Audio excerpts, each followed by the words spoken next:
Hi, I'm Gary Sheely. I work with organizations that want to create a culture where their people feel safe engaging in constructive confrontation. You're probably here because you know you can't avoid confrontation. And if you go through your life avoiding confrontation, you will live a diminished life, and you will diminish the lives of the people around you, and you'll have shallower relationships. Avoiding confrontation, confrontation anxiety, can have a really high price, and it can open up your company to more liability. So here's the question I hope to answer. How can I make dialogue, not stony silence and not resentment, but how can I make dialogue the path of least resistance? Sometimes a bad confrontation will come to you. Knowing how to respond to a bad confrontation not only will keep the dialogue going, but it will allow you to take over the confrontation. How many of you like the sound of that? I have 2 high-content, customizable programs that organizations can use to create a positive and safe culture for constructive confrontation.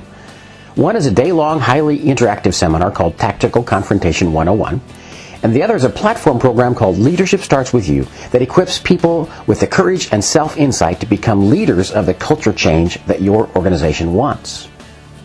We have all learned from our childhood, whether we realize it or not, when we're describing other people's behavior, especially if it's negative behavior, we attach an evaluation to it. And it is these evaluations, and I'm going to give you examples and categories, it's these evaluations that always create defensive,ness, that always cause the other person to feel that they need to defend their self-concept. And this is a knee-jerk way of confronting, describing behavior that we all do. And it's not hard to learn not to. You just have to be aware of what you're doing. No matter what your title, if you work with people at all, the ability to skillfully confront undesirable behavior or attitudes is essential to success in your job, to diminishing conflict and maintaining productivity. The average manager spends from 30 to as much as 70% of their time dealing with the effects of conflict, and lots of that conflict is caused by unskilled confrontation styles that generate defensiveness.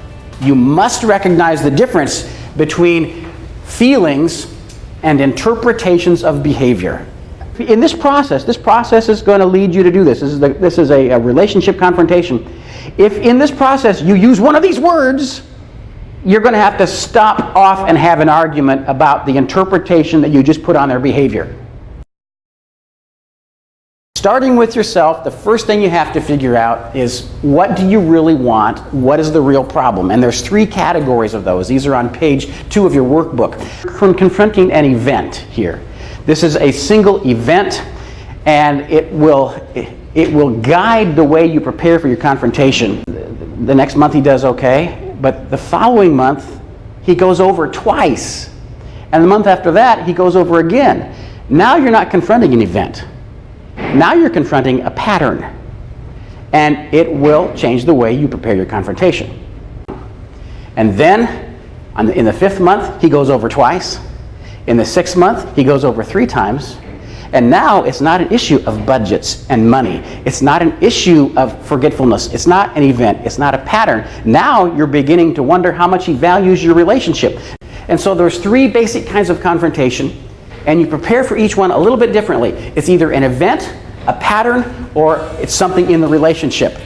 The key principle in effective confrontation is understanding what causes people to feel defensive and avoiding it. I show you what causes it and give you a simple formula for avoiding it.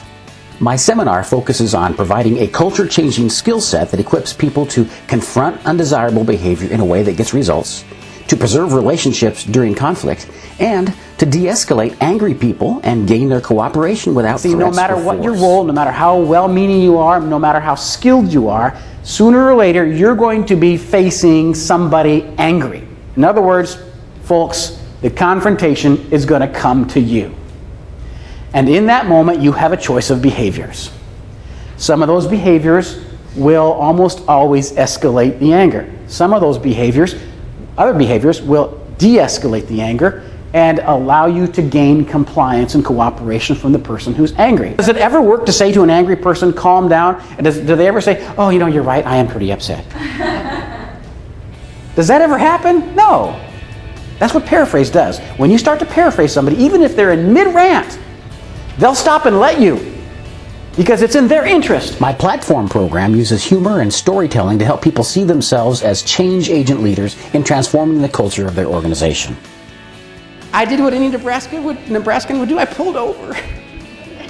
We all got out to look at it. My son took a picture. And I'm sure that Oklahoma people driving by saw our Nebraska license plate and they go, look at that, a Nebraska family having a prayer meeting for the armadillo.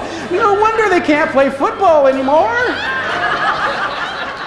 Being the kind of leader that you really want to be means courageously facing your own resistance to change in the way you see yourself, possibly seeing yourself as a leader for the first time. In your organization, do disagreements get resolved quickly and constructively? Are you satisfied with the level of trust and teamwork? Can your people quickly de-escalate anger and solve problems? I'm Gary Sheely. I'd be pleased to partner with you to create an open culture of constructive confrontation in your organization. Thanks for watching.